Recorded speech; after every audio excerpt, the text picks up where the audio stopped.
basically, I wanted to help men because I was a suicidal man that was lost in the world, and desperately needed something like this at the time in my life.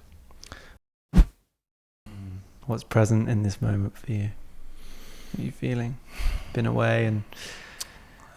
I feel like I'm at a time in my life in deep reflection. Deep reflection of leadership. What is leadership? How can I improve? How can I go deeper into my shadow and see parts of myself? How can I meet those parts with love and grace? Lots of reflection. Lots of wisdom coming through. Yeah. Lots of ouchy bits as well, like, ooh. Are there certain times of year that you have like a bookmark of like going inward? Or like, do you have like a certain time of year for you that you reflect maybe at the end, or what does that look like?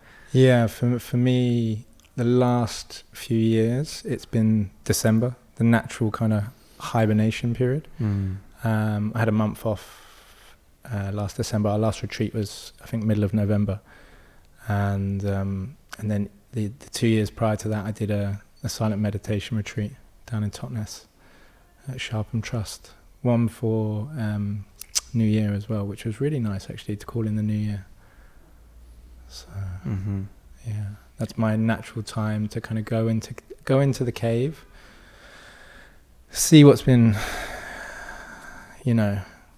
hiding even deeper, and also to reflect what we've done, what we've achieved, what I've achieved, and where I can grow.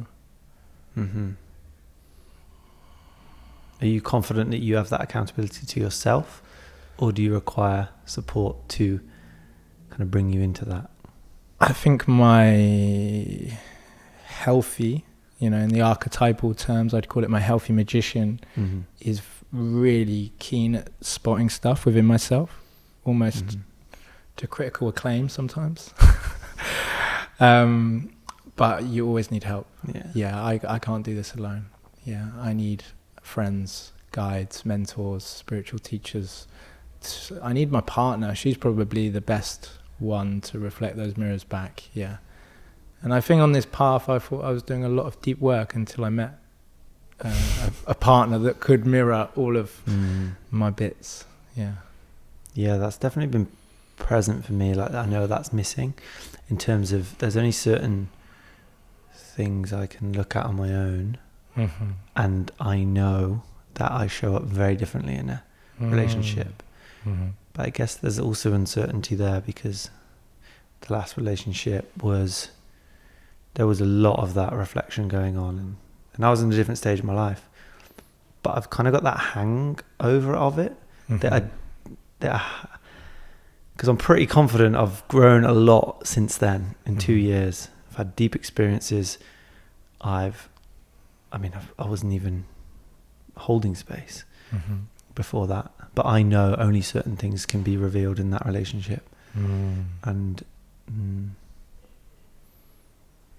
it's there. It's been eye-opening for me. We're coming up 6, nearly 7 years. Wow. And I think for the first few years I was very much a boy in the relationship. I was running. I was avoidant. We were playing out an anxious avoidant wound dynamic, and I was deeply in fear of meeting love, of meeting my heart.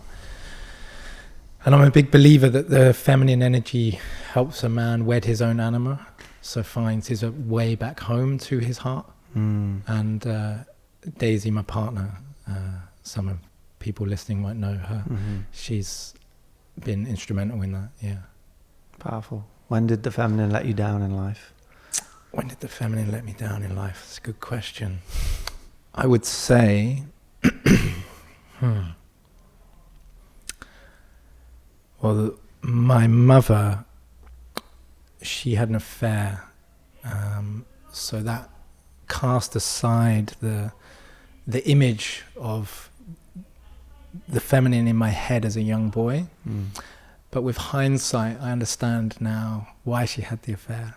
because the masculine in her life also wasn't really showing up and was in quite a damaging relationship with, my father. So I can understand it, but that definitely had an impact on me. And then I think that the first love, romantic love, my first partner, her name was Jennifer, or Jen.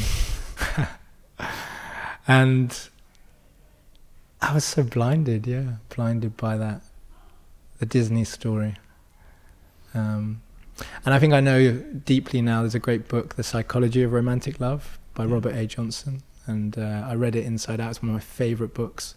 It follows Jungian psychology, which I'm sure we'll talk a bit about today. But the tale of romantic love, and then what's left after. And the last 6-7 years has enabled me to really, really look at that bit. And that's the beautiful bit. That's the bit where I meet myself. That's the bit where I go deeper. And what's left after that romantic surge has gone.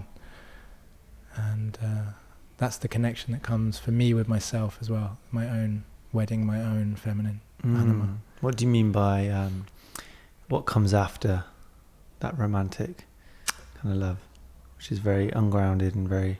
Well, I believe that we walk around this earth and, we see a pretty person and we project and we go, whoa, look at them, they're so shiny. And then, the bits start to bubble up after time that we don't necessarily... We see the cracks in the statue, right? And then we suddenly see another shiny object over here, and whoa, I'm over here now. And caught up in that. I'm caught up in that. So I'm just playing out that romantic love cycle, and I'm not staying long enough to look at these cracks and realizing that these cracks are also lay in me, and a lot of what's going on is projection and my own patterns and woundings, this wound match or dance that is playing out between the two of us. And it doesn't just happen with partnerships, it happens with friendships as well. So and families, of course.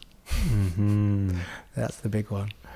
The big thing that I'm feeling right now is if I'm not gaining awareness of how I'm showing up in work, life, love, then I'm going to suffer. Like the times that we live in now, if I'm not bringing awareness to how I'm holding myself, how I'm being with myself, how I'm relating to myself, how I'm relating with other people and situations, I'm gonna suffer.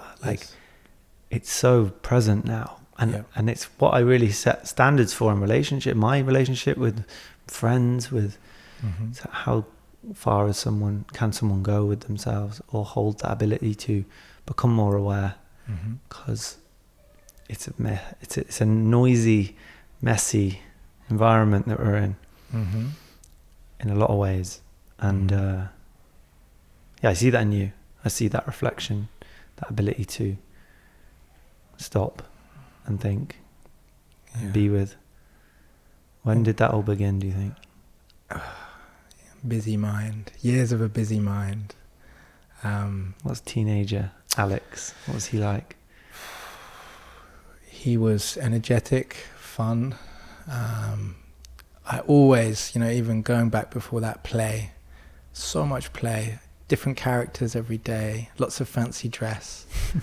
Robin Hood, Peter Pan, Teenage Mutant Ninja Turtles. The feminine had a really important part in that. My mum, she really, really enabled me to play and connect with him. And then in my teenage years, it got a little bit trickier because mum and dad were separating, and there was a lot of aloneness. And I look back at that time now where there was a lot of wounds being created, let's say. Were you comfortable in that aloneness? I thought I was. That's when the avoidance, safety, protection mechanisms, armor came in, because it's okay to be alone. That's what I told myself. But it was loneliness. It wasn't aloneness. It was loneliness. And so then that created vastness and some scars of creating a lot of head energy, a lot of kind of getting lost in the head, in the mind. And it wasn't until years later that I went on my own spiritual journey, awakening, whatever you want to call it, that for me, my path was the yogic path, Mm-hmm. meditation path, Vedanta, Advaita Vedanta, understanding myself deeper there, but just meditation to calm the monkey mind. Yeah. And to get back into the body, then lots of embodiment as well. Would you say that's still in the feminine side of you, going into all of that softness, the stillness? How could you determine those kind of energies that you were leaning into more? I think the softness is still there. Like I do a lot of yin, a lot of surrender. When you're brought up in a family and there's no control there, the wound that is created is control. So the body becomes tighter, the mind becomes tighter. Mm-hmm. And so everything that I'm learning on my path is to unwind and to surrender. So for me, I know when my body is feeling tight and I need that more yin energy. Mm-hmm. And then also I know when I've moved almost to tamas, this kind of lethargic, too much surrender, and I actually need to get going again. I need a bit of raja, a bit of masculine energy to do some physical activity. And I think I find the balance. I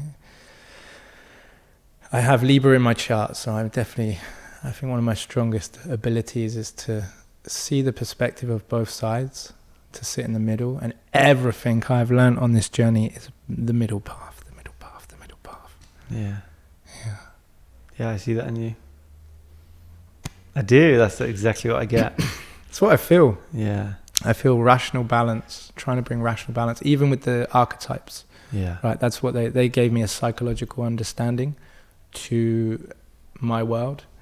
I had the spiritual understanding, but the psychological understanding of my shadows, the good bits, and the bits that are a bit trickier to look at. How can I meet them, and how can I move? You can't just move from one to the one. You can't move from one shadow to the healthy quality. Often you have to go from one unhealthy shadow to the opposite, back to the middle. Yeah. So if you've got an addict, you might need to become an impotent for a while to then start to have a more healthy relationship. Yeah. The man that drinks drinks his life away, then goes and stops, but can never go into a pub again. Can he still kind of traverse that and meet in the middle? I'm in the pub, but I'm not being pulled. Yeah. I look for that in people. Because you've gone abstinent of something, whether that be anger, whether that be alcohol. Yeah. It's like, oh, okay. It's a hiding place. Yeah. It's like, it's okay. Yeah. But it's like, look for that. I see that in people, but I also look for people that I can have a drink. Yeah. I don't want to get drunk. Yep. What an absolute metaphor. I can be angry. I don't want to be an angry person. Yeah. Otherwise, you create a new shadow. You've separated. You've gone, that's good and that's bad. And I really try and watch myself for that. Yeah. Yeah. Even the language that I use. Yeah. Did you reject anything about your mum or dad? Like, what parts of them did you reject and not want to be like? Really good question.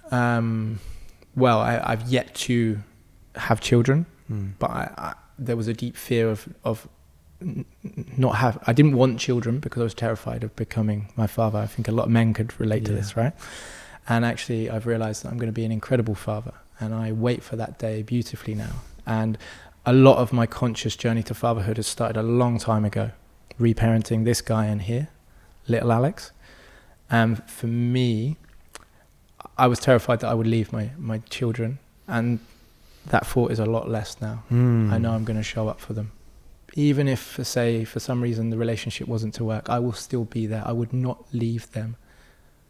So that was probably my deepest fear. And it creeps in, but I know now how much I've proven to show up for myself that I'm not going to leave them when they arrive one day. Yeah. When did your dad leave you? 11. Yeah. Yeah. It hurt. Yeah. You've since reconnected? No. I'm grieving the loss of him living, which sometimes when I talk to men that have lost their fathers, we've had this, not in a debate way, but like we can feel each other's pain of losing a father to death and then losing a father still living and not having that connection, and equally can hurt. Those extremes and less extreme, I can also relate to like losing and grieving a part of a father, my father, that I'll never have, you know. Yeah. Grieving, it's like cutting the umbilical cord of like, just really like, got to kill your parents. Yes. You got to sever that need of wanting and striving to get something from them that you know is crucial to your existence, but you're never going to get. Yeah. But then you give it to yourself. Yeah. And you become mum and dad. Can we ever give it to ourselves? I believe we can. I really believe we can. Yeah, I really believe that we can become the father and the mother for ourselves. Yeah. And actually, funny enough, we were having this conversation because correspondence stopped with my father 4 years ago. We've had a very difficult relationship since I was 11. But he has also given me a gift, right? Like, I wouldn't be here helping men if it wasn't for the wounding that I've had. You know, probably one of my biggest wounds was my relationship with my father. And I think when you step up into serving men, you know this, you hold that father energy in a way. Yeah, you're not trying to be their dad. You're not trying to reparent them, so to speak. You're just trying to hold that the best you know, healthy father energy inside of yourself. Yeah. And I think since the absence of my father again, because it's been periods where he kind of came and went, it got very abusive and I had to say no more, but not in a pushing away, but more of a respectful of this guy that lives inside of me. You know, Daisy turned to me and she said, you've shown up better for yourself and for him more than you ever have since that time. And I really believe that, you know. I chat to my inner child and I'm like, hey, what do you want to do today? Shall we, you know, go for a walk in the forest? Or he wants a bit more play or a bit more dance, or Beautiful.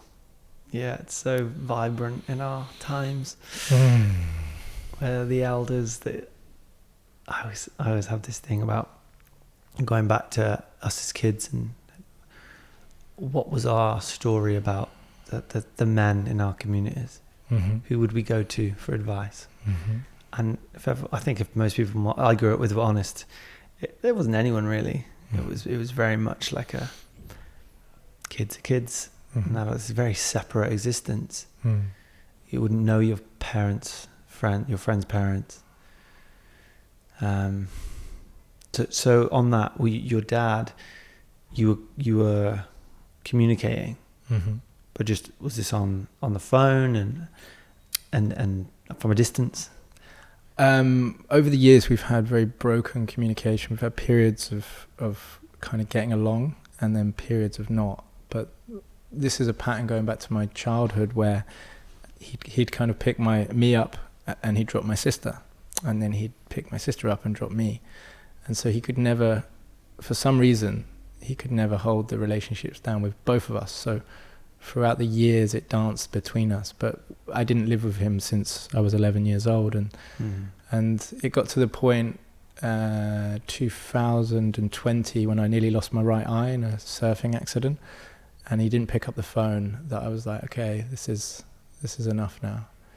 Yeah, because if we're not going to be there for each other in times of like quite desperate medical need, we're probably only going to see each other at funerals or weddings. And actually the last time I saw him was at my granddad's funeral last year. So, and he said 2 words to me. So, you know, I send him so much love. I don't blame him. I did for a long, long time. But I look at his childhood, and I've done so many processes on the father wound now in the men's arenas and the men's work that we do, and I'm so thankful for the men that have held space for me in that process. But I totally understand. I mean, you witnessed one of them when I did the lineage piece. of my grandfather, great-grandfather, etc. So I've got a picture of him at home that sits on my altar, and underneath it I've got the words compassion. Wow. Yeah, and that is amazing. Let's just pause there, because that's fucking incredible. Thank you. Like that's it right there, right? Yeah. It's taken me a long time to get there, though.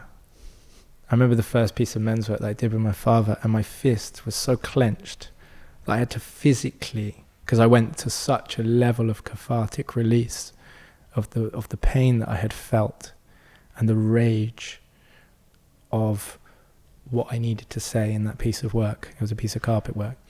And my right fist was so clenched I had to physically unclench it. Like it had gone into like spasm almost. And that just showed me like how much was stored in the body. And this is why for me embodiment is so key.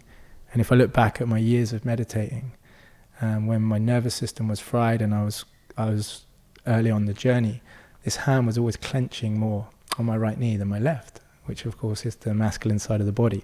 So it was like, it was gripping for something. There was still that potent energy deep down in the body that no matter how much you meditated, it still lays there. And so for me, that golden union of top-down meditation, psychological understanding, knowledge is brilliant, but bottom-up, really feeling the body, the myofascia, opening it up, listening to it, body work. That to me is the golden union. Mm-hmm. How important is it, do you think, and crucial for men to find that compassion and understanding and empathy? Absolutely crucial. Huge. And do you think there's any situation where it's okay not to?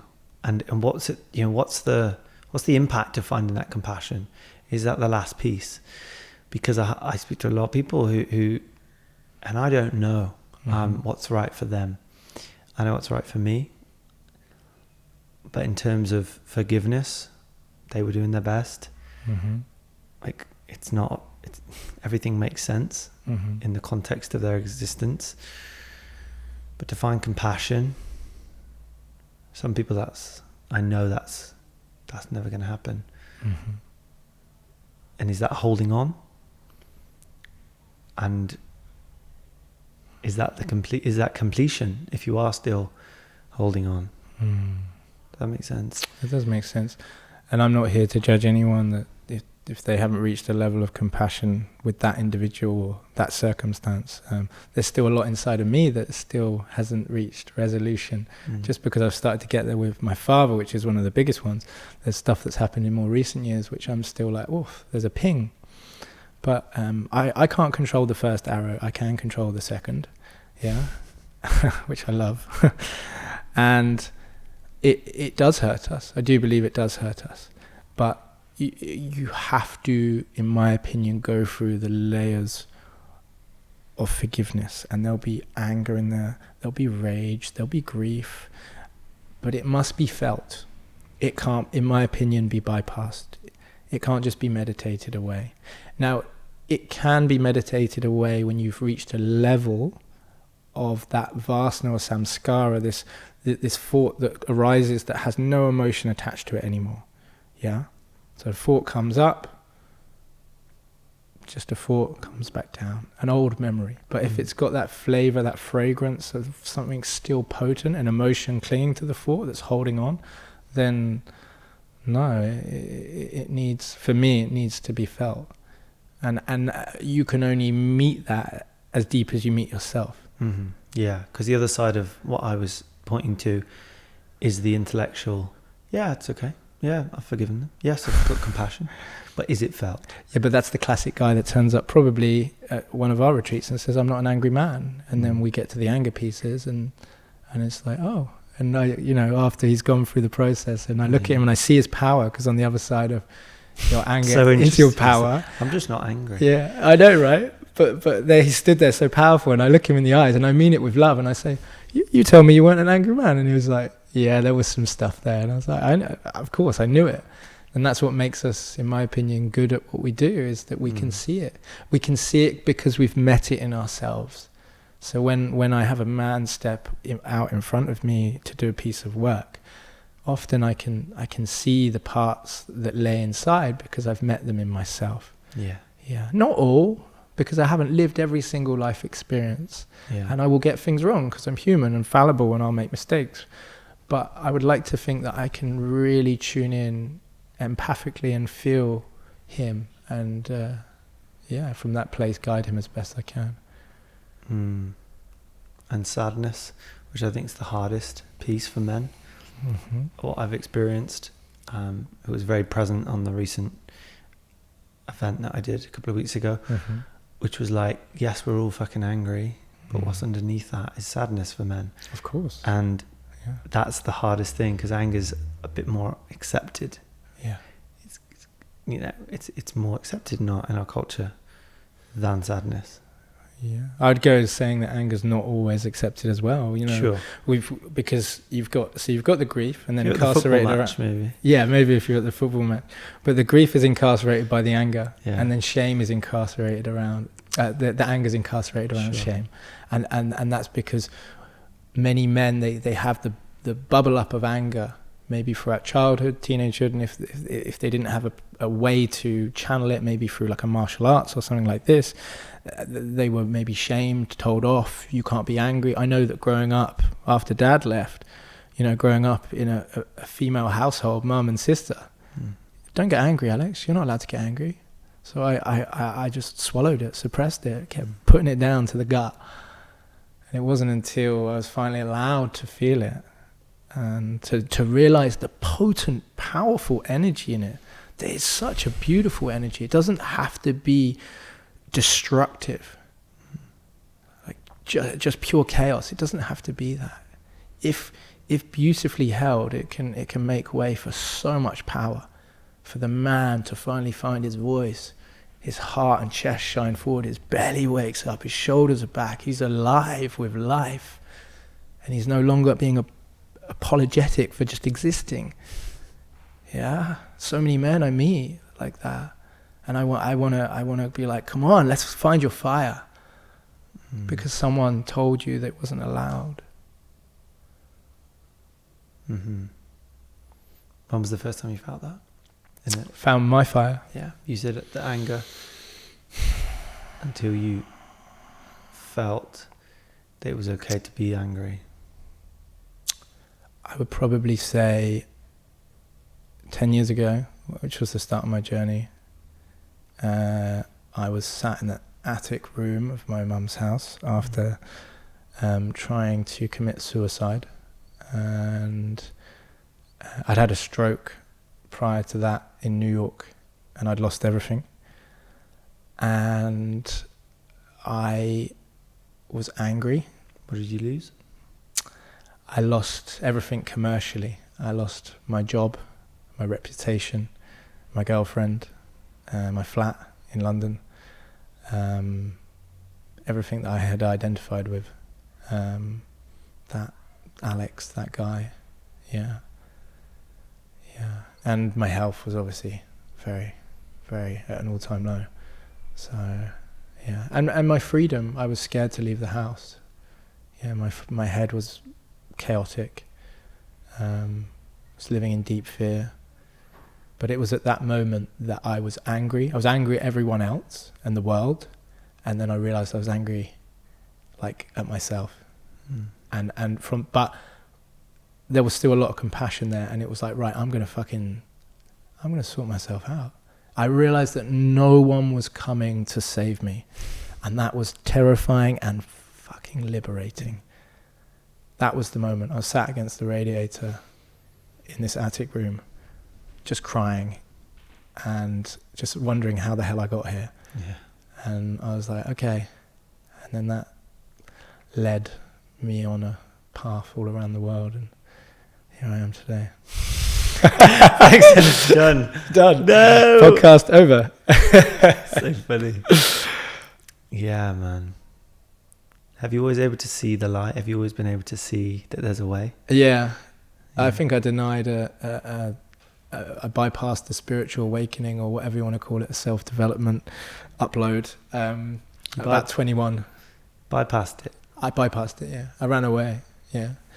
I was having a lot of weird things happen to me, and I think I was experiencing a hell of a lot of energy moving through my system.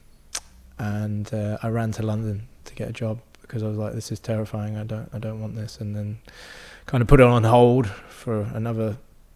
I was 27 when it all unraveled, so another 6 years, and then Interesting. That kind of happened to me. Oh, really? Yeah. I moved to London and I started to go to more sober spaces, Butterfield in the city, and like I was like, I can't trust any of these people. And I think it was that rejection of the calling of me. It was a real rejection. I was like this, but it was also, maybe there was some stuff there that was rooted in like some realness of I couldn't trust these people. It's kind of ungrounded. There's a lot of association to some spiritual practices that didn't feel quite real. Maybe a lack of, but it's all like a reflection, because that was also going on with me.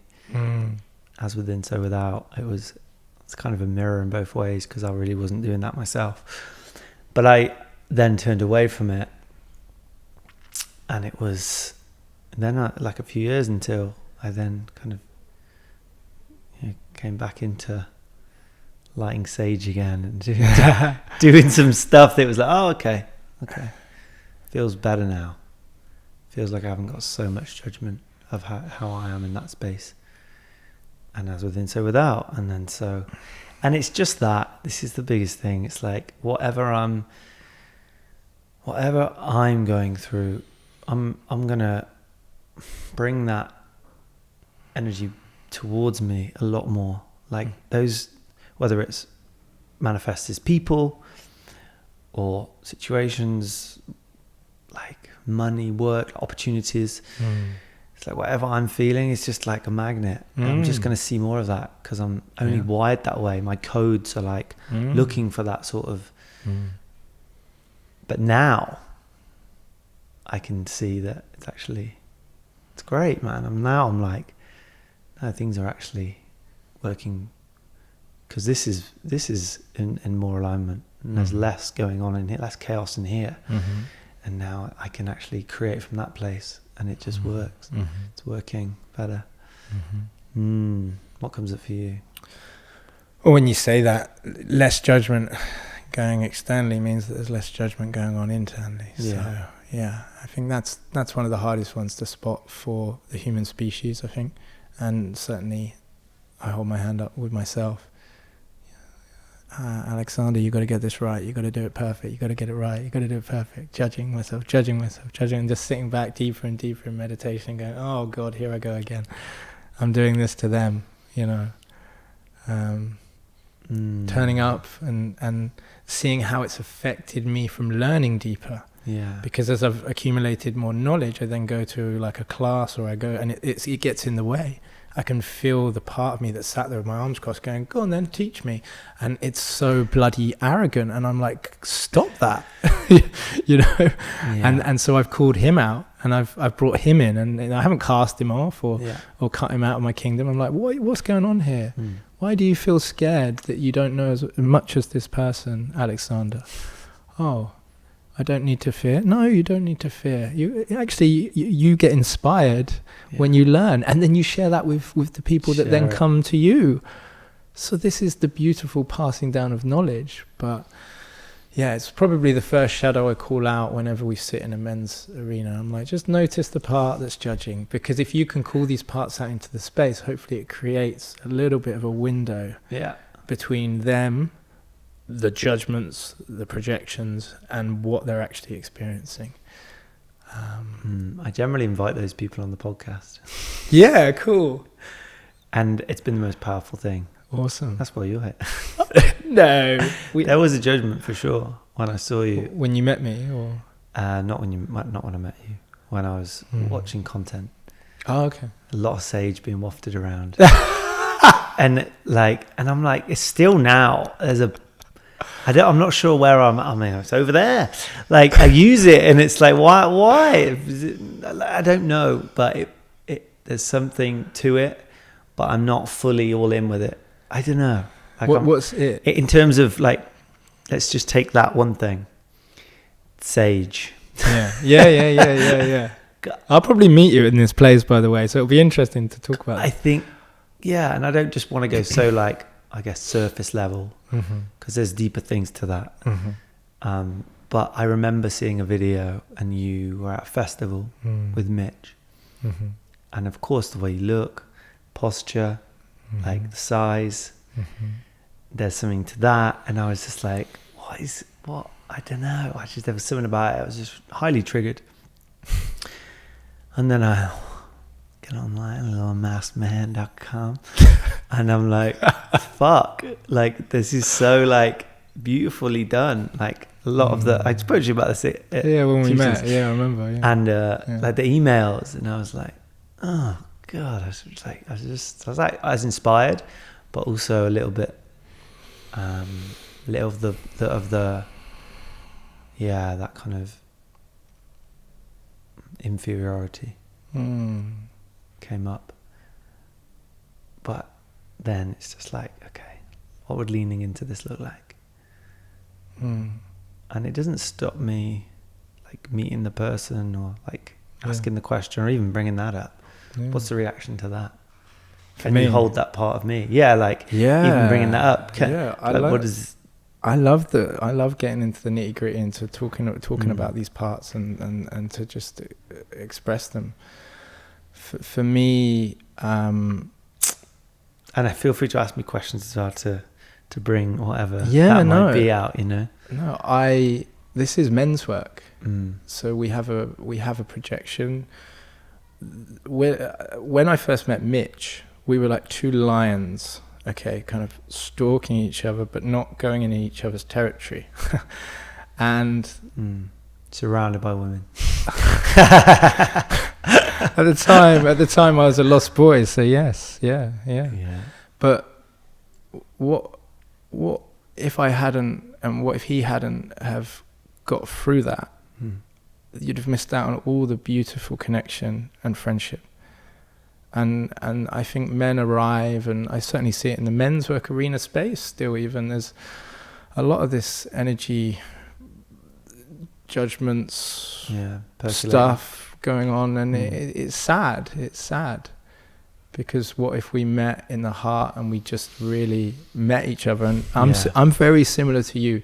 If there's someone that triggers me, there is gold there for me. And especially when it makes me feel inadequate. This happened to me when I was living in Koh Phangan. There was a coach on the island. He had everything I wanted, absolutely everything I wanted, or what I thought I wanted anyway. And he triggered the hell out of me. It really, really, and I was like, I'm so jealous. And I was like, actually, I'm not jealous. I'm envious. I'm not jealous. It's envious. I'm very envious of this individual. And then I sat with it, and I was like, what if I alchemize this into my potential? What if he's actually just showing me what I'm capable of?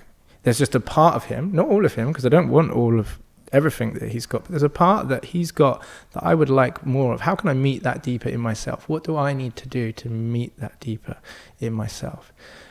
And that's when I was running yoga and surf retreats in Portugal, and that's the first time I led a men's circle there. It was mixed groups, and then we decided, me and a girl that I was working with, Darina, she went and held a women's space, I held a men's space, and that's when I decided to form the UnMasked Man. Daisy actually came up with the name, which was really beautiful, and I came up with her recent name for her women's work. So it's kind of an exchanging of these gifts.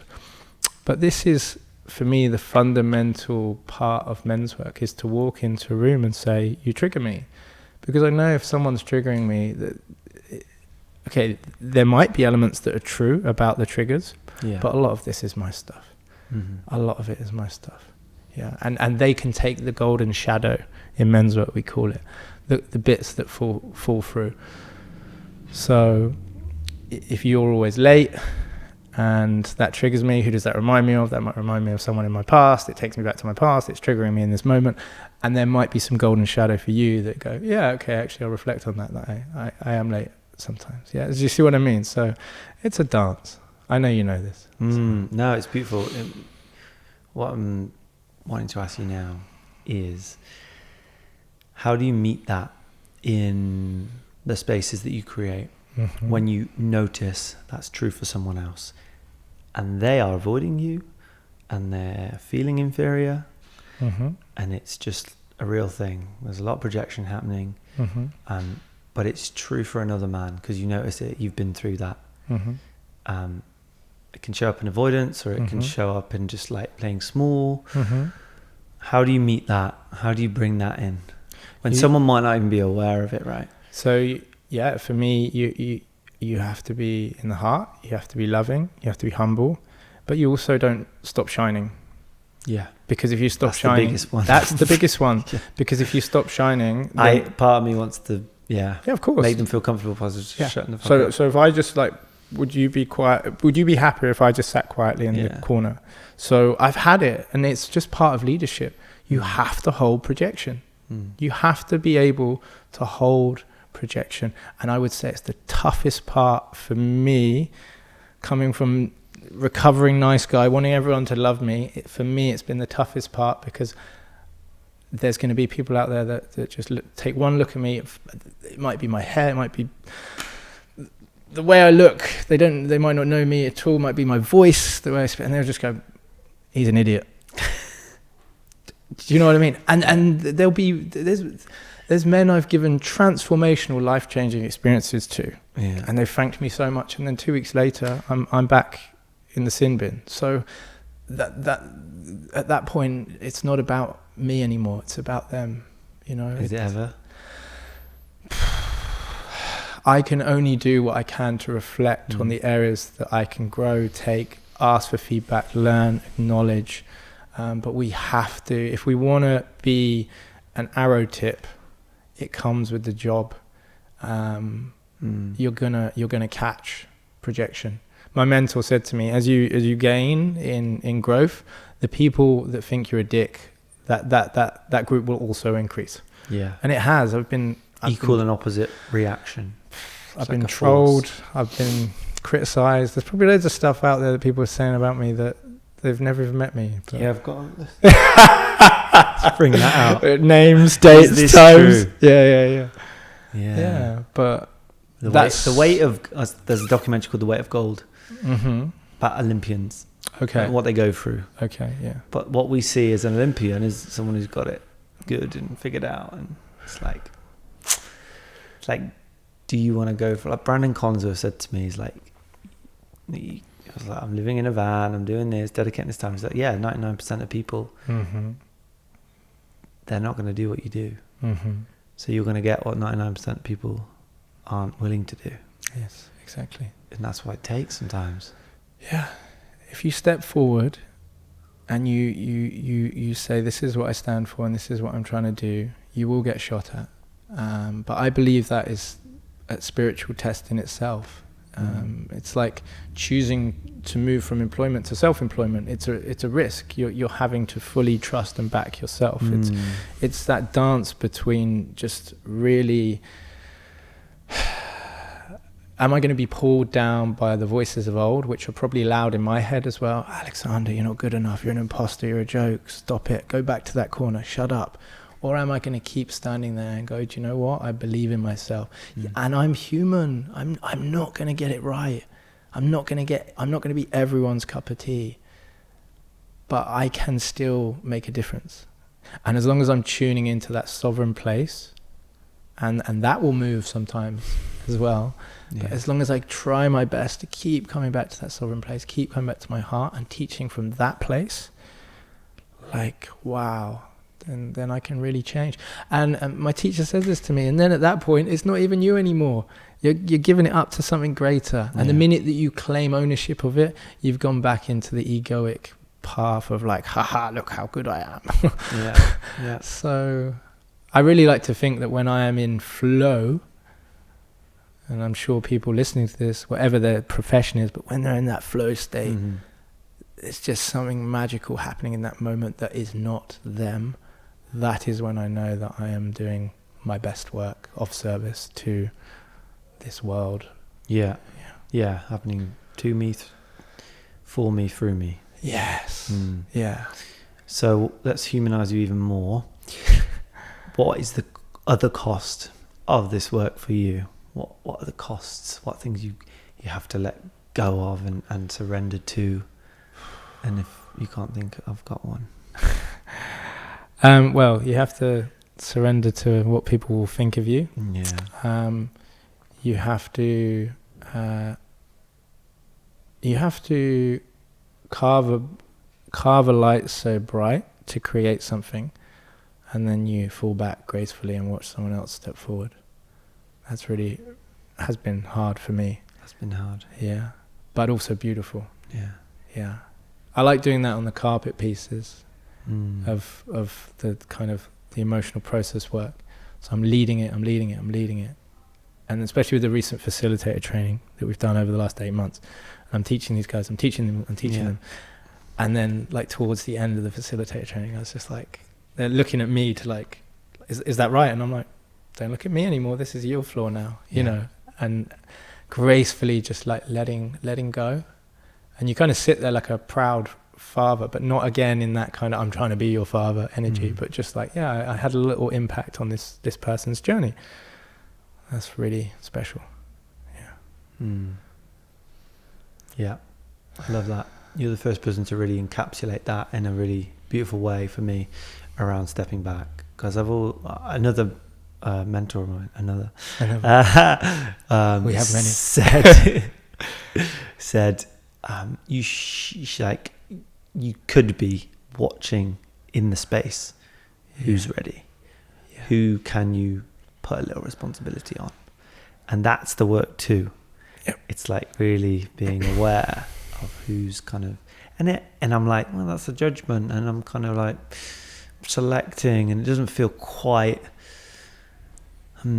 comfortable, but it's like, well, why not? It's like I'm presenting an opportunity, and it's like, that feels good as well. It's like less about me and like the responsibility I have to choose that. It's like just that in itself feels like the right thing to do. And the most impactful thing, because it's like when I keep coming back to self-leadership in every space that I'm in, it's like we're leading ourselves. That's the fundamental thing. It's like inner work, education, it's a whole slew of things, but leading yourself, what is that really like? What's that at the core? It's what you do when no one's watching. In my opinion, like no one sees me. I got in a cold bath this morning for 4 minutes. No one saw me do that. No one saw me look at a candle for 30 minutes this morning, and then after 30 minutes click another 30 minutes and sit there and meditate. I was doing some Tratica candle gazing. Like, people aren't seeing me do that. But then they're like, when I'm with them, why you have such depth of concentration? I'm like, because every day I spend honing my concentration. It doesn't just happen. So it's the bits when no one's looking for me, and those bits aren't always shiny as well. There's times where I want to lay down and put on Netflix and eat a chocolate bar. That's okay.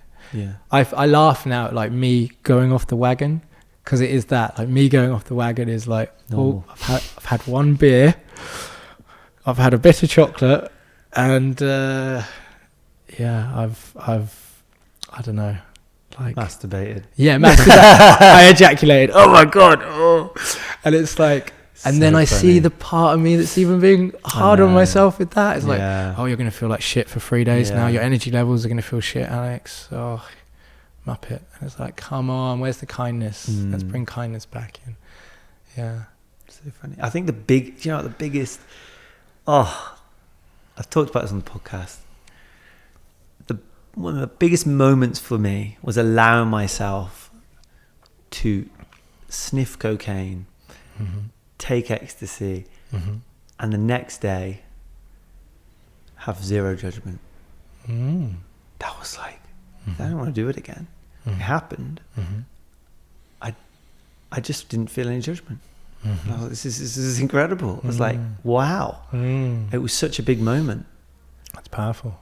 Yeah. I mean, it would have been different if I was like wanting to do it again, and that would have presented me with like, what's truth and what is that? You know, it's like, what's the tendency and what's it relieving me from, and how's it escaping me, and all that. But it was just like, it was beautiful that I could just, it's just really, really profound moment. Yeah. Powerful. Yeah. So on this topic around cocaine, sniffing, Netflix.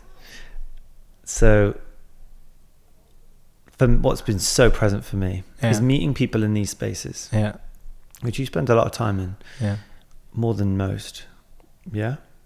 In these spaces, like these spaces of chatting real, unmasking, being real, being vulnerable. Yeah, totally. For me, it sets a new standard for how I want to be in the world and who I want to be with in the world. Yes. And that is revealing when I have other relationships and I'm in a different place and I'm requiring more from them because I require more for myself. And there's sadness there because I'm like, I don't think that's talked about enough. I don't hear it a lot of like, when you meet men, women, whatever it might be, in a space that's deeply transformative and you're living together and you're breathing together and you're coexisting in a way that you're de-armoring and all the things. I come away from that, and even the new people I meet, and it's not their I don't think it's a fault, and it's not a blame, it's just different, and I feel like I'm missing certain things which I now hold high in my values. Do you get that? What does that look like for you when you maybe have older friendships, or maybe I'm just navigating it at the moment, but it feels really present for me around when I meet new people and I'm like, yeah, this is how I want to be met. But even that, do you know what I mean? In our society, is that fair though as well? Because in the systems that we live in, it can't always be so like this. Yeah. For 3-4 days, and we go deep together, and it's like beautiful. We still got to be in the world. The world doesn't operate in this way. Yeah. It's coexisting, and there's frameworks, and there's agreements. That's needed and so beneficial. But like, then to come into the world and integrate parts of that and live parts of it, and that's just like where I'm at. Have you navigated that? How's that shown up for you in terms of bring that into one? Okay, when you go so deep with people, with men, that reveals where you can't go deep with others. Yes. How do I navigate? And that can affect relationships. Yeah. It happens all the time. It usually happens with those closest to us, closest to me, family. I'm slowly accepting that is where I will meet them. And I can see the part of me that craves so much more for that. But it's not my place. You know, I've come from all these arenas where there's non-violent communication and ways to deal with conflict and confrontations that are healthy and that can heal and we can both take accountability and learn from and own up to where we are not showing up for ourselves and for others. But I've got all these tools, and for me to just bring them to this person and expect them to know all of it, they're going to just feel like, what the hell? Yeah. And how can I accept, and this is on this, whatever I keep saying, like spiritual path or whatever path we're on, all right? I have learned so much more by going back to the start, because I've seen a lot of BS also in the spiritual arena. Yeah. I've seen a lot of like, they say they're doing the work, but they're not actually doing any shadow work. They're not actually looking deeper into the parts themselves which lie, manipulate, deceive. Yeah. the part of them that's still an addict. They can stay nice and shiny for camera, but can they actually show these parts deeper? Will they own these parts deeper? And I lost a lot of faith in areas of what I saw. And so what that did was that sent me back the other way to just being at a bus stop next to someone, and this person just showing me a picture of their family and just showing all the love they have. And they probably don't know how to do nonviolent communication. They probably don't know how to deal with conflict that well, maybe. They don't have maybe half the tools that I have, but they can access deep love and gratitude for people they care about like this.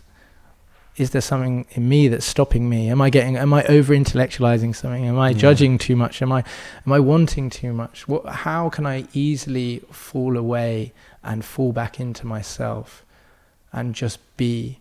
And I do that when I meet certain members of my family or old friends. It's like, I'm not going to get what I want, but that's okay. And the ones that are unhealthy, the ones that are psychologically abusive, or that I'm in a pattern of real strong wound matching, then no, there will be boundaries, and those people will be, not allowed in the kingdom of Alexander anymore. But that's for loving protection and appreciation of myself. For those people, I may never meet them there, but for the people that are just walking around and they don't know any of this stuff that we're talking about, it's like, it's okay. Actually, we need to go back to them sometimes and sit at their feet and unlearn. I really feel like I'm at a place for that, actually. The too much knowledge or turning the cogs in one direction of really understanding who we are deeper can sometimes be the final barrier for understanding who we are deeper. It's actually just in the dropping in. Let's speak to that a little more, because that's real. So it is that for me. It's like, I know this person, or I feel I know this person deeper. And then I go over here and I don't even know you at all. Yet we've been friends for so long. I'm only going to get to know you in this space. Can you come to this space, please? And I'm like, where is the other space where I can really get to know you? But can you surrender into the relationship that you do have? Absolutely. But is it real? That's what I'm thinking. It might be as real as you can be with them. I love the phrase in menswork, my need knowing I might not get it. Sure. Yeah. So most people walk around the world with needs. I need this, I need this, I need this of you. Well, I might not get that. I might not get as the depth of relationship I want with my father. My dream is for my father to one day go, do you know what, Alexander? He said this to me on the last time we chatted on one of our arguments. He said, I'm not one of your fucking men. Yeah. And I was like, oof, that penetrated my heart. And I look back at that moment and it's like, I would love him to come. I would love him to join. But it's highly, highly unlikely. And that's okay. And that wasn't meant to be in this lifetime. Sure. You know the magic of these experiences. You know the magic. You know the level of just radical love, self-love, love for another, beyond labels, beyond everything. It's just one. You know the magic of that. And it comes from a place of love, of like wanting that for people that are in pain. And it's not like there are many people who are cool. They don't need to understand stuff, and that's absolutely fine. It's I guess there's an overlap here of some people that are in pain and wanting that for them, but having to let go of that for them. Otherwise we become the rescuer. Yeah. And then we become the perpetrator when they don't do what we say, and then we become the victim. And so we're in the Cartman drama triangle all over again. It's really, really, I think, important that we surrender where they're at. And also, the more that we create this kind of like spiritual community and non-spiritual community, we create this separation of better than as well. Like Like there's a community that has the medicine for everything, and actually we're all growing and evolving exactly as we need to be. Yeah, absolutely. And that's why we can all help each other. And my spiritual teacher, I think, is so good because he's always gone back to learn from the playfulness of children. You know, he's always hung out with younger people, and that's kept him where he's at. He's not got cocky in his head with his knowledge and gone, you know, I know it all now. It's really understanding yourself. Yeah, that's so true. I mean, it happens at an early age where we section off age groups, and I miss that. I even have this flavor of like I hang out with the kids. I was at Solstice on the Mount. I love Tony. Like, I hang out with his kids all the time, and it feels so good. I learn so much. I'd rather be hanging out with them than having these chats, because I learn so much more.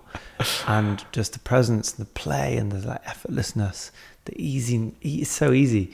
Learning a lot from that, but like also acknowledging, like, I can't just go up to some random person and start playing with their kids. It feels weird. It feels weird, but why should it? Yeah, I know. I was in the coffee shop earlier actually, and there was a kid just like started like imitating, and it was great. And I was like, I'm gonna go on my phone now.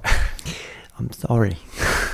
But like, just in our culture, we've got these ideas about what's normal, what's socially normal, but what's naturally normal, and the natural norm of being with children. And like, we all know the elderly approaching a child is so much more gentler than me or you, or you know, there's just like this level of uncertainty and fear that ensues. I have so much respect for parents though, because they are able, if you're able to hold all the energies of your child and stay regulated for them, wow, that's a self-development journey right there. So, and it's one that I can't wait to go on, and I never thought I would say that sentence. So How long ago did you think not for you? Even last 18 months ago, 2 years ago, yeah. I was still, a part of me was like, not sure. But it was the wounded part. It's always the wounded part, in my experience. Keep it to me. What was the last thing you were wrong about? Last thing I was wrong about, probably to do with me and my partner. I misheard her. I was trying to fix her. Yeah, that classic one. not listening, just trying to make things right. Yeah. And where does that come from again? That comes from being a 11-year-old boy, mum's drunk on the floor, having to put her to bed and wanting to rescue the feminine. And so that's been another wound of mine that's been... Yeah, definitely showed up for me. Yeah, man.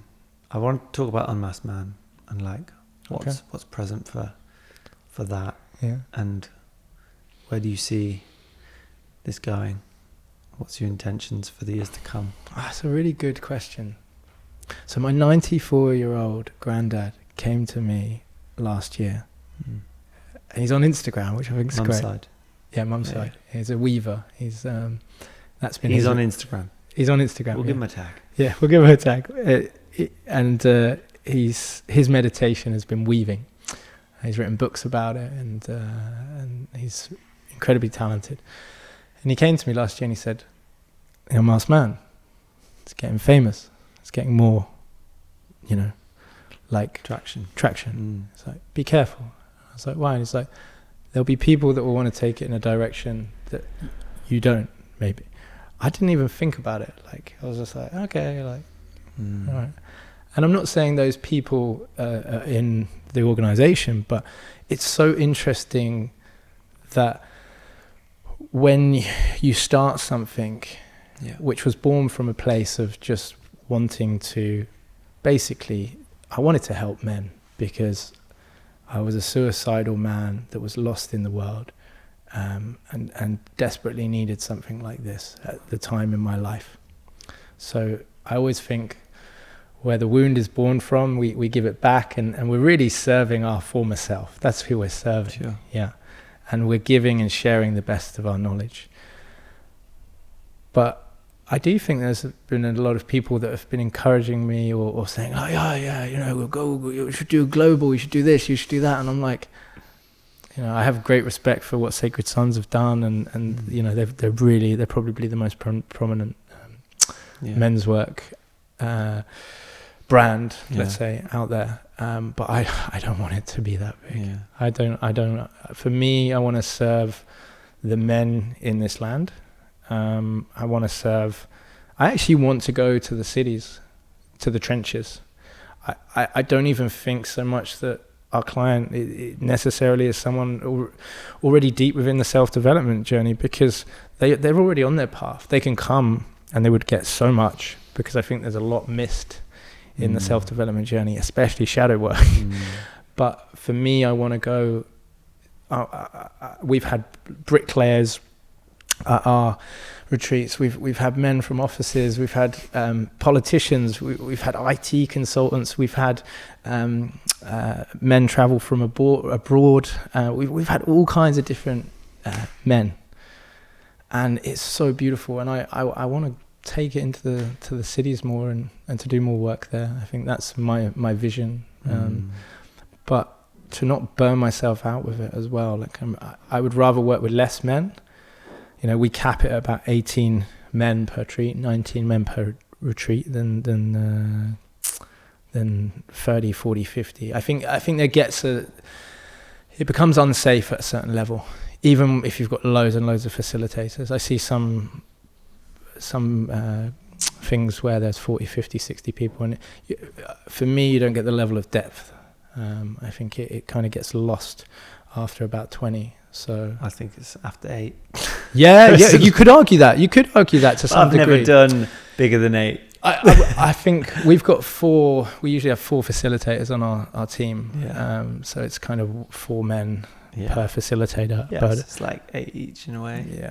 Yeah. But I think for them to get to know each other, because we can get to know them, but for them to get to know each other, it's very hard to meet 40 people in 4 days. And that's the biggest piece, is what I see is the medicine of our time, which is community and connection, which I think is a big piece around, I want to meet more men.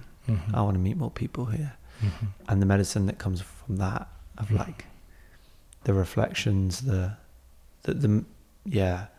it is lacking at a smaller event is like the exponential and possible connections, because there's so many people. And let's talk about safety. I'd love to delve into that. Just to add to that, I also would like to, I really enjoy doing the facilitator training. Yeah.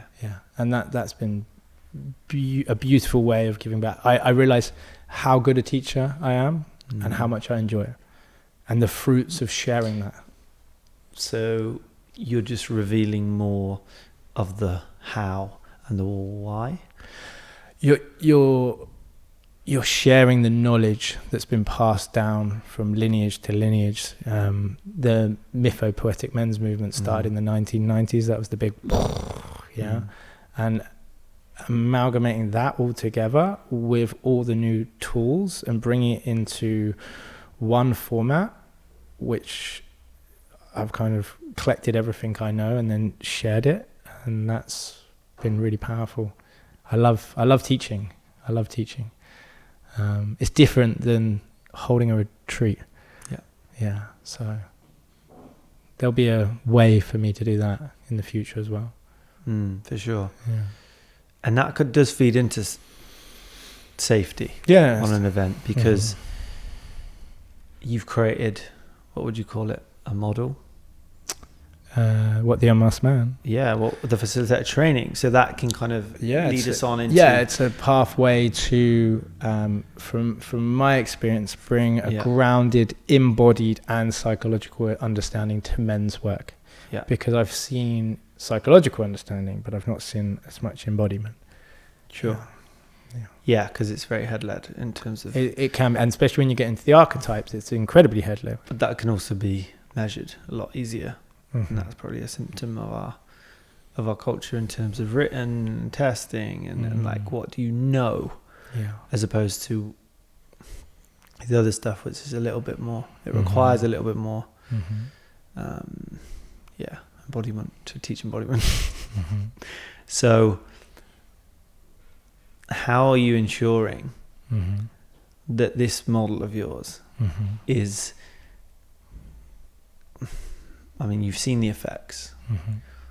but the safety of it, how are you tuning into that, of how you can then, to as best you can, ensure that what you know works Mm-hmm. is then Mm-hmm.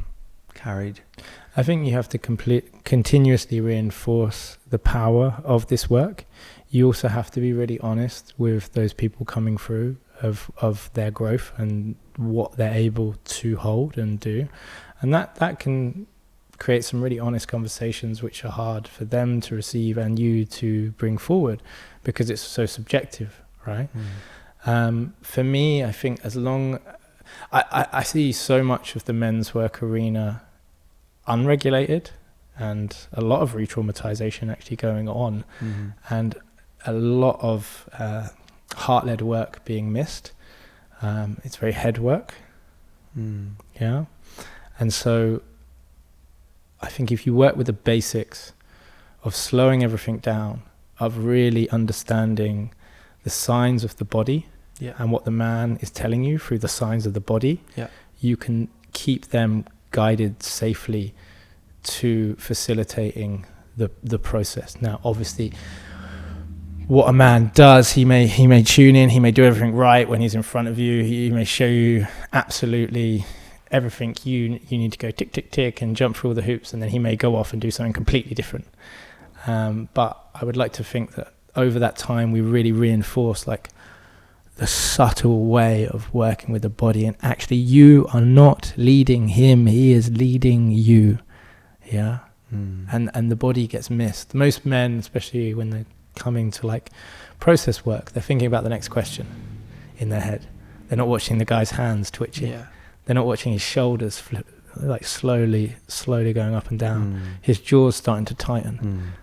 So like I'm watching everything from feet to head, and I think this is what we teach men, and I think it's what's missed in the men's work arena. And I see a lot of interrogators in the men's work arena as well. Sure. It's like, why are you here? What are you doing here? Tell me about work. And what we're doing is we're immediately sending that man into his fight or flight, or fawn or freeze. He's outside his window of tolerance. So he's gone from his rational thinking part of the brain to his amygdala, and he's kind of quaking. And it feels like sometimes it's all about the ego of the facilitator rather than just slowly, gently helping a man find himself through the heart, through breath, through slowing everything down, turning the dials down, and letting silence be the best thing. And I'd also say changing things, like schedules and what's true for the moment, what's needed in this moment. Yes. And like having that presence to be aware of what's needed next. Like we had, obviously I've got the schedule, I know where things are slotted in. You just don't know. It's like tuning into that collective as best possible, kind of understanding where people are at, and also asking, and it's like the field. And I had to kind of that ice bath. It was like it's one thing I'm like really now very cautious of. And the breath work and the more like I guess they're the more like spaces which is like you're tapping into like someone's deep unconscious, and then just making just subtle changes and adjustments, and also the takeoff and the landing, because a lot of these things that I see are happening, they don't have the right preparation and they don't have the right landing as well. So we call it like Everest. We have a 4-day journey typically on one of our retreats. Now on the second day is where we start to reach the highest point of Everest. So they've been building up for a day, and then the other half day they've reached the top, and then that is where they'll do their biggest work. So they still have 2 whole days to come down from Everest. I'd never bring someone to Everest on the the final day or even the day before. Yeah, you're slowly coming back down, so they've got enough time to regulate, and you've built enough trust for them to open and go where they need to go. So yeah, I think it's interesting when I have these conversations, which I do truly try and have with people I admire and respect. There's I think a healthy element of doubt, but I think that can flicker into just like real reflection and like trying to check my blind spots and my bias. And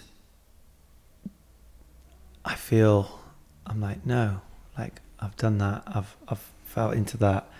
Like when I've put on an event, it's like I spend it's just 2 days, but the second day is just all on how we leave here and how we start to, with new awareness, relate to our experience a little bit better. Yeah. But I don't know, man. I think truth told, like I started this event. It's really interesting, like sat across to you and talking about this stuff. It's really, and knowing we're being recorded, it's really important for me to speak to this around starting an event, which, and speaking to our points earlier, people have projected their idea of who they think I am, this men's work. It was never really about men's work. And initially it was just creating an environment.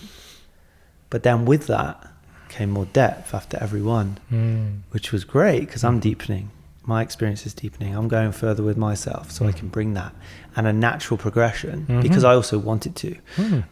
My intention is to take it to where I know it can, because that's where the gold is. It's in the depth. It's in the it's in the unseen.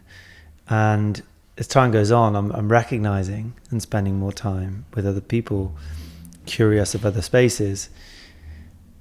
It's like I know I need to keep checking in with that, and also get as they get deeper. And I'd like to hear where you were at and when that came in for you as your event started to deepen and maybe more risks because more variables and then maybe there's more facilitators which can present more things to look at. At what point does that come in to then like start to seek out more training? What kind of training? But when I bring that up with people, they reflect back to me. And it kind of confirms some things around trainings, around that being very heady. And it's like no one can really teach you your own experience and how to really measure. And this is why this is so interesting for me, because I feel like I have to own that I feel like I do have a good intuition around what is needed right now or where to kind of navigate this. But also I don't know. And it's like that kind of balance between those two, just wanting to also further deepen that level of just training, I guess. So the question is I like it. Cool. No, the question is, what's my opinion on training? Oh, sorry, I thought you were going to say a question. Yeah. Well, at what point did that come in for you, where you were like, okay, now's the time, I need to further my experience with getting some training? I think you should always be doing training. You should always be doing. If you're holding space, you should have supervision. Yeah. So I have a counselor, I have a mentor. Supervision. Supervision as well. Yeah. Supervision, as in someone to take all this stuff to. Sure. So I have a spiritual teacher, Swami Pujan, bless his soul, over in Koh Phangan. I have a mentor, who I'm not going to say who that is, and I have a counselor. And I'll bring certain things to certain people, depending on, what I need. But the further development we must do, we have to do. And I think we tune in to where our blind spots are and where our weaknesses are. Like, oh, I'm not so good at that. Yeah. I went and did a top up recently with Kev O'Neill on the ice bath stuff. And God, that taught me so much, even more. I thought I knew loads. And I did know a lot through an embodied experience of doing ice baths consistently for a number of years, every single morning, And so you really, really understand yourself. But then you go and you find out even more knowledge. So there's always more. There is always more, and it is a must. It's the same as what I said earlier about you learn all the knowledge and then you think you know it all, and then you go and sit next to the guy at the bus stop, and it's the unlearning. That might be the next piece that you need to do, is actually to unlearn some of it as well as learn. And I think the best facilitators, yes, they can take people deep, but they also take people as deep as that person needs to go. And, you know, I want to give a shout out to MKP, who I've done a lot of work with, and, you know, they really, there's some incredible men there. And I'm still part of their community and going staff, and I love what they say is, did every man here touch a piece of his shadow today? And that's it. All they wanted to do was touch a piece. Yeah. You don't need to go into the shadow bag and fix every single part of your mother wound or father wound in 4 days or 3 days or 2 days or however, 1 hour workshop. Did you touch a piece of it? Did you find a little piece there for you to go away, for you to reflect on, for you to hold? And I think the greatest facilitators will go, that's enough today. And if they're still trying to dig deeper, then there's something that's becoming about their ego. Yeah. And actually, whoa, let's slow this down. And also trying to level the playing field. Yeah. Trying to make sure everyone's met that. Yeah. But continual training, definitely. Yeah. 100%. And supervision. And knowing when you're not the right person. For them. Yeah. Yeah. From a safeguarding aspect. Yeah. Yeah. The unmasked man is not a crisis unit. Yeah. We just can't be. We don't have the infrastructure to be that. Yeah. You know? So there's been many a times where I've had to do a safety check on someone and get other services involved and set up safeguarding groups with their counselors and psychotherapists. But then I've handed it over to the people that can deal with that. Because it's not my place to deal with that. Yeah, I'm not in that arena of that level of crisis. Yeah, we take men on a deep journey that are ready for self-development. But we're not miracle workers. We wouldn't take men that are on the verge of suicide, for instance. Yeah, sure. Men have come and they've lied. Yeah. They've told me afterwards, and I've said, yeah. But we have transformed their life, and they've gone on to live extraordinary lives. But it's still, yeah. What's your relationship with risk? Risk and making space for it. I'm probably. Daisy says to me that I have an alter ego called Stephen. So in the magician quarter of the West, the safety officer lives there as a sub-archetype, and he's the risk manager.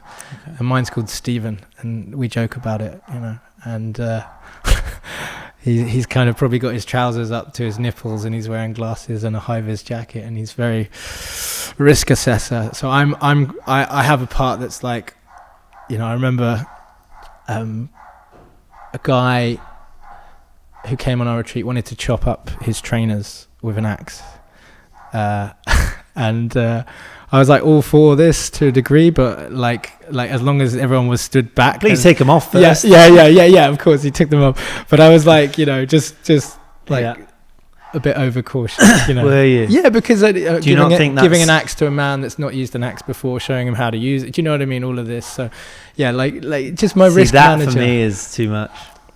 Yeah, fair play. If he wants to chop off his shoes, here's an axe. That's where I'm at. I think there's so much of that, and I think it comes at such a cost to kids. And maybe that's I'm navigating that side of me, which is more lenient towards. There's probably I don't know, Colin, the side of me which is like an absolute anarchist and just wants everyone to take radical responsibility of themselves, and I observe like so much complacency because of the risk aversion, and people then just like go out their time and I've fallen over, whose fault's that? And there's this like energy wrapped around pointing and not seeing our part to play, which is in that like being self-aware. Yeah. And that's what, because I have this conversation with people around like counseling in this country is not regulated. It is in America. It's like highly regulated. Therapy is, and it's like this is coming up a lot about regulation, and I'm just, I don't know where I sit with it at the moment. And it's a difficult one because we've had people that have got all the qualifications under the sun that I know, staff, and then they've frozen in the middle of a breathwork session. Yeah, because they didn't have the embodied experience of what it feels like to be in a room where there's a lot of people screaming.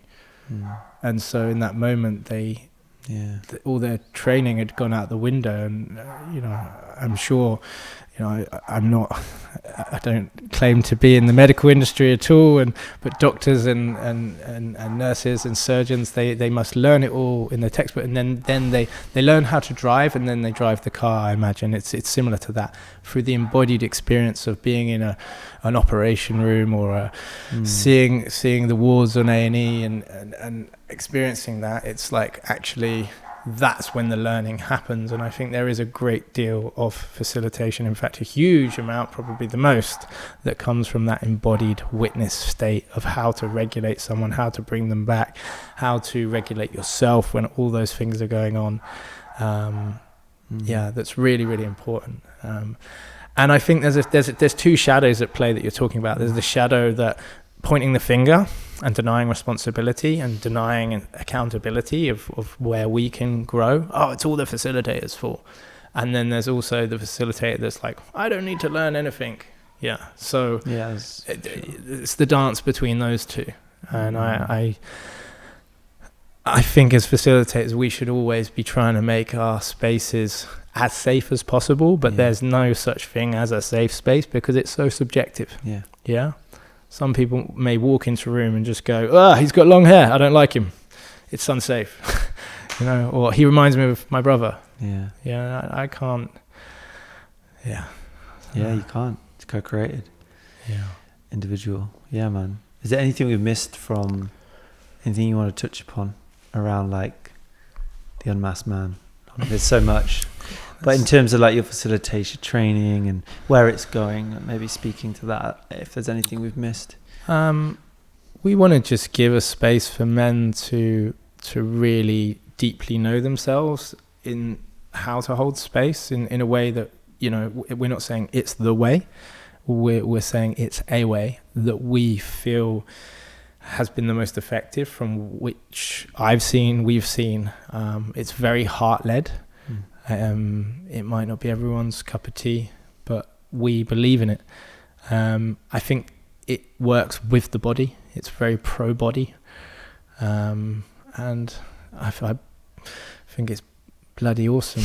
I would do. I'm biased, aren't I? But yeah, I love the work that we do.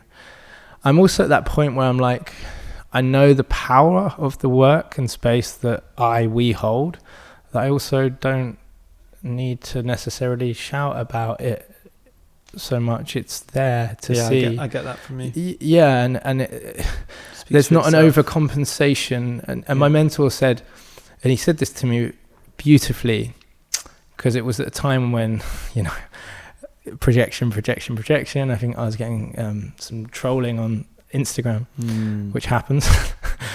And he said, don't defend yourself. And I said, but why? And he went, let the people that have experienced your work defend you. And I was like, boom, mic drop. I was like, wow, thank you so much. And it's the same. It's like, don't promote yourself. Like do in a way, like you have to promote yourself to a degree. But like, in all honesty, like I hate social media. I don't do that much on it. I go through periods and months where I'm like for it and then against it, and I like it because I'm being creative and I get to make reels, and then other days I'm like, go away. I feel like a lot of this is just people pushing. And so I always say to the men that come to our retreats, and we always sell out, and we're very fortunate, is if you can tell one man, if this has changed your life, go and tell one man. And if you all bring one man, then we'll just keep going. And some sales person will say to me, well, you're stupid, you still need a funnel and all of this. But I'm like, well, I believe that if you do good work in the world, people will come. And thankfully, every retreat, it's got bigger. Every retreat, we've got more inquiries. Every retreat, so we must be doing something right. That's the way I look at it. Because we're not, I last month was the first month I've ever paid for advertisement, and just for a laugh, I was like, oh, I'll do this for 30 days, see what happens, right? It cost me 150 quid. It's like, I think we got a sign up, but I think it was from a man's wife because we're doing the UnMasked Women now as well. Yeah.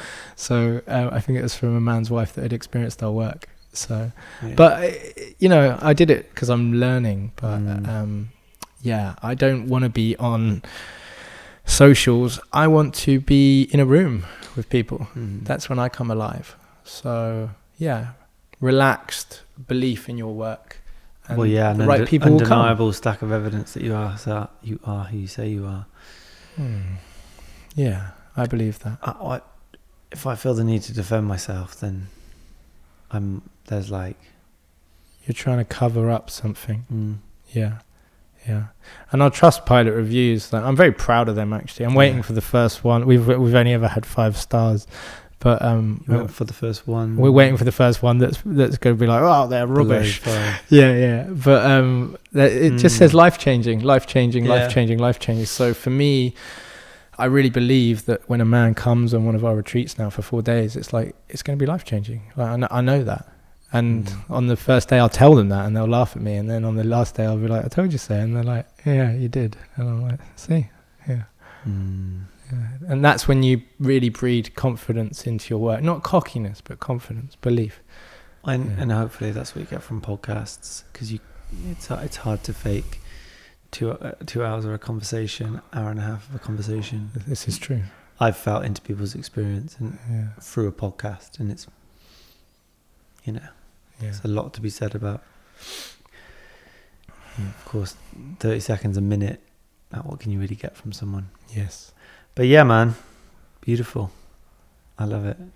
I really want to come to an event. You'd be very welcome. Yeah. I would make space for that. But it's the word of mouth. It's like 90% of people that have ever come on my events, it's word of mouth. Yeah. But I spend a shit ton of time on fucking creating content. But must I say, you create beautiful content, and I'm not knocking what you're doing. What you're doing is incredible. It's fucking amazing. I saw you hit 1,000 followers. Yeah, on YouTube. That's 4 years in the making. But I honor that. I really honor that, because that says a lot about you as a man, your consistency, and that is inspiring. So thank you for spreading this work. Thank you for having me on. It's been a pleasure, absolute pleasure. Yeah, man. Anything we've not covered that you want to speak to? Maybe I'll speak a little bit about the UnMasked Woman. Yeah. Because I've seen my work grow, and I think as my relationship with my partner's grown, it's created something that, was talked about, and all the men came on our men's retreats and they're like, where's this for women?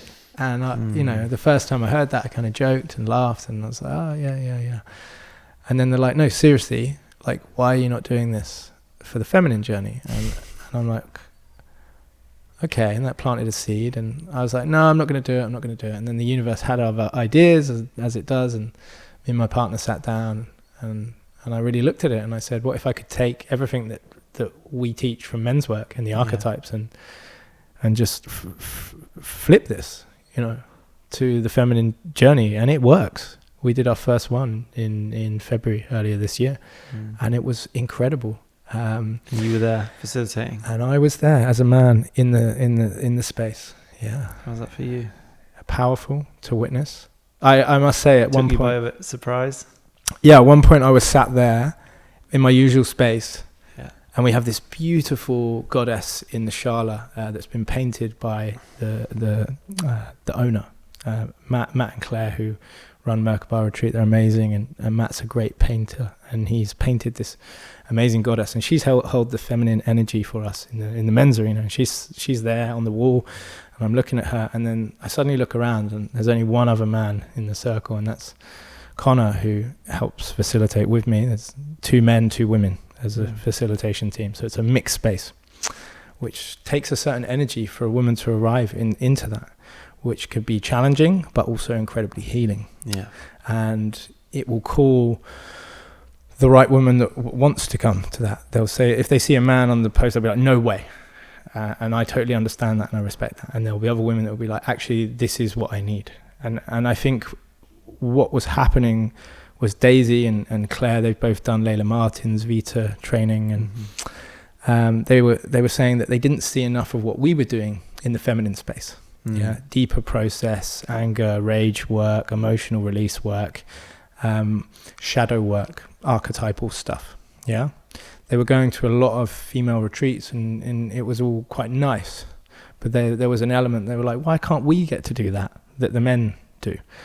And so we created it, and the women follow the exact same journey pretty much down to a T that the men do.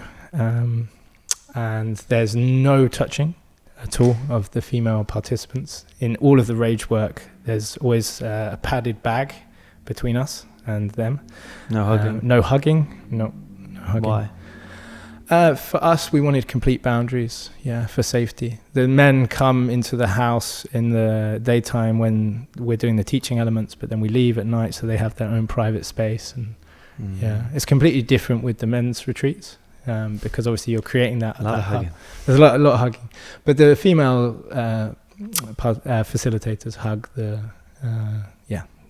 participants. Interesting. Yeah. But not the men. I didn't know you had female. Oh, Daisy. You mean female with the female?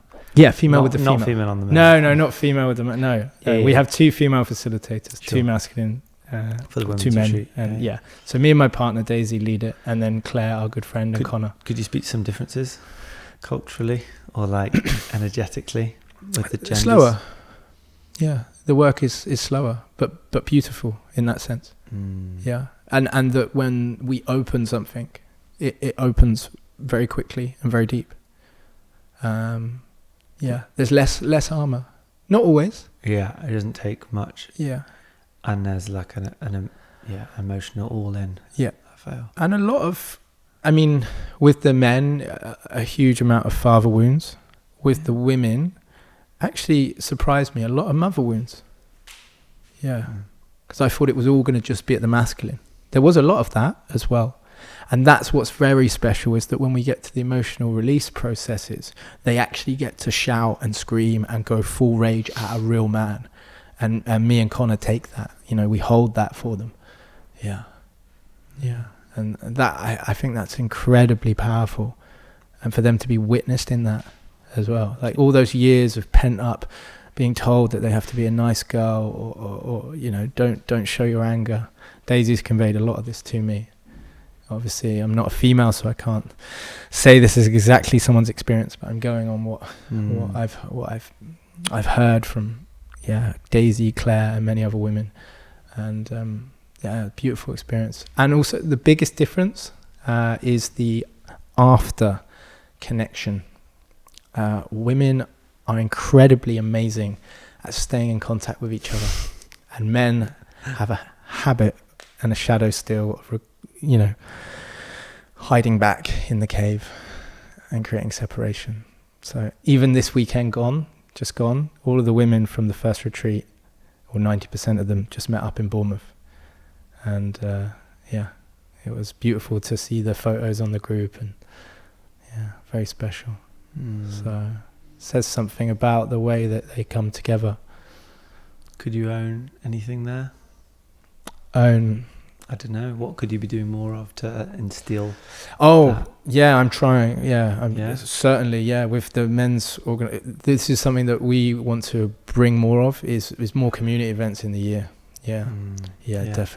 Definitely. Because I'm seeing that fall away. Yeah, and just by doing one women's retreat, it's like boom. Okay. Yeah, we did a winter solstice event. That was beautiful, but it's like, let's keep these up, let's do more. Yeah, saw that. Yeah.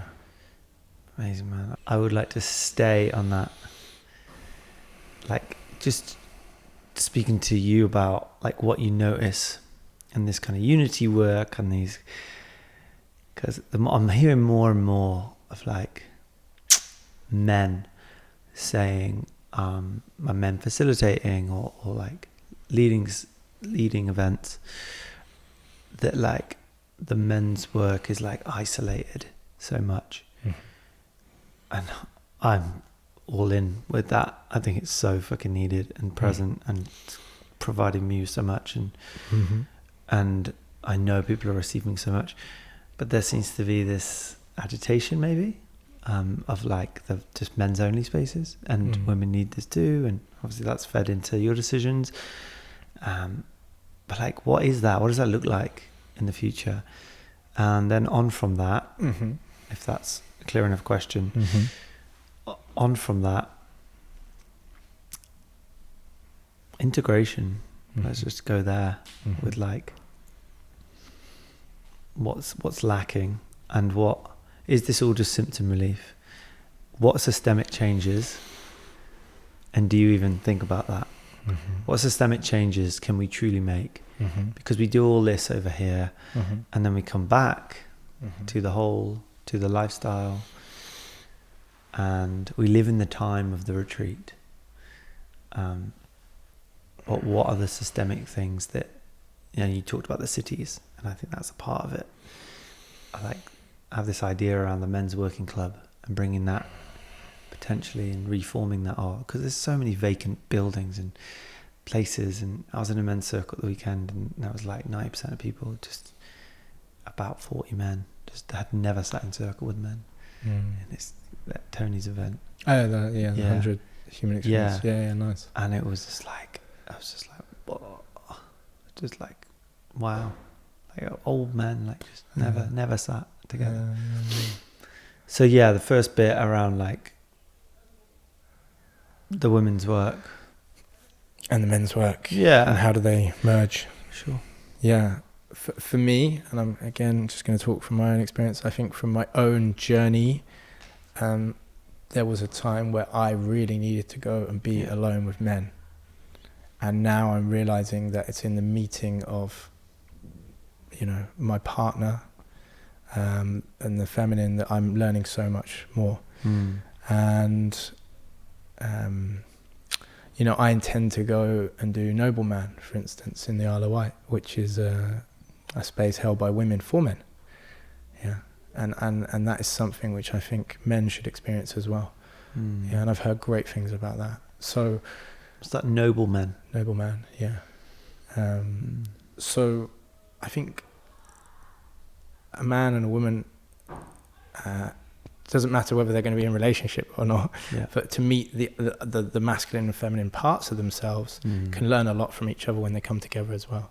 So I do think there's some incredible spaces which are already showing up now and in some of the stuff out there that offer that.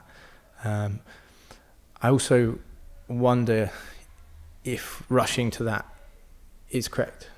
Maybe doing some stuff alone first to build that safety and to build that trust and to build the depth with yourself.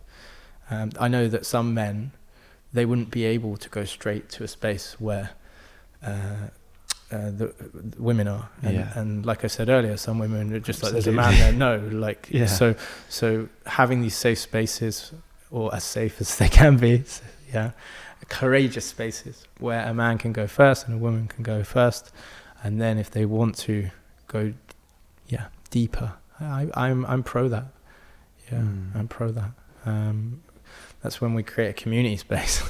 And then the second question was about like the systemic. What's really learned situations that we're in, and what's really learned.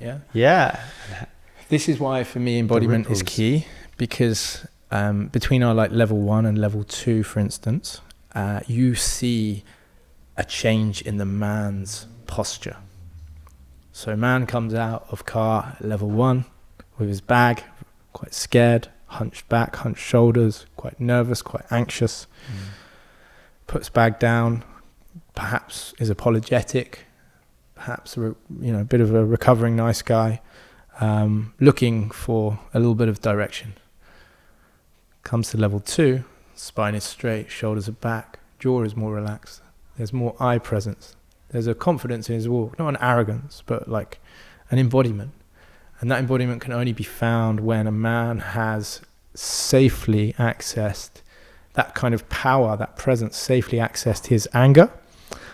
So he's dissolved his shame, he's allowed the anger to come up, and then he's gone to his grief. And so he can actually start to challenge the old stories of his mind so much more powerfully because he's really felt it in his body. And that is an everlasting change that I've seen in men. And then obviously going on to level 3 and beyond, you really notice the difference. And then I think those men take that back. They take that back, and I had a vision when I started the UnMasked Man of like lighting a candle in every town, right, which is a men's circle. That candle is a men's circle. And then that creates a mancilium network of men. Now, it doesn't matter if the UnMasked Man does it. If you've got a circle in that town, or we've got a circle in that town, or we're creating a network of bringing this forward. And I think the same way that yoga went for a revolution, I do see the men's space going through a revolution at this present time, and it's going to have amazing effects. It's probably going to have some damaging effects as well, in the sense of watering it down maybe, or men putting on a t-shirt and thinking that they can suddenly not be accountable for everything that they may have done in their life that still needs to be looked at. And it is going through this period of like ice baths have, and I see it as a good thing, because I think there's a lot of men out there. There's so many men out there that need this work. Or not need is the wrong word. Well, this could benefit. Yeah, because who am I to say that they need it? But work is there, and it's hidden itself in the shadows for a long period, and I think now it's finally seeing the light. Too long it's hidden in the shadows. It's fascinating. Yeah. It's fascinating that shadow work has hidden in the shadows, essentially. That in itself is quite ironic. But yeah, so I would like to see it in the towns, in the cities, and I think it has to start with soft spaces. Yeah, very soft, gentle spaces that we just come and we share. Maybe that's it. Then maybe you do something a bit deeper, and you build that trust, because by God, men have deep wounds around trust with other men, and rightly so. We've got hundreds of years of war and pain that we've caused each other, but I believe that's where it can start, and then that might lead to curiosity. And let's face it, if we go back to word of mouth, recommendation, one brave man takes a leap, comes to your retreat, comes to our retreat, goes, wow, goes home, tells his friends, another man comes, another man, and slowly that can change the world. Because the knock-on effect that man coming back from that retreat has to his family and to his partner, it's the butterfly effect. It's ripples. Yeah. 50 years time. We're having a conversation. I'll be 87. Wow. Oh, if I make it to then, I don't know if I want to make it to then. You'll be able to. Okay. Well, my granddad's 94, so let's say. You'll make the choice whether you make it or not. Yeah, true. I'm thinking, did you know that Apple, one of the biggest organizations in the world, have just invested the most amount of money ever in the alter reality to control that world, which is metaverse. They've just invested like £200 billion in the metaverse. It's fascinating. And I start to think about what the world, Ready Player One. That movie. Yeah, well, this is a reality that is being now invested and built in a way that's like corporation driven, and they're going to be able to control that world that most marketed to kids maybe like live in, and what consequence that's going to come to. And if you're not in it, Yeah. then Well, it's already kind of happening, and we're already in it in terms of the alternate reality of apps and like social followings.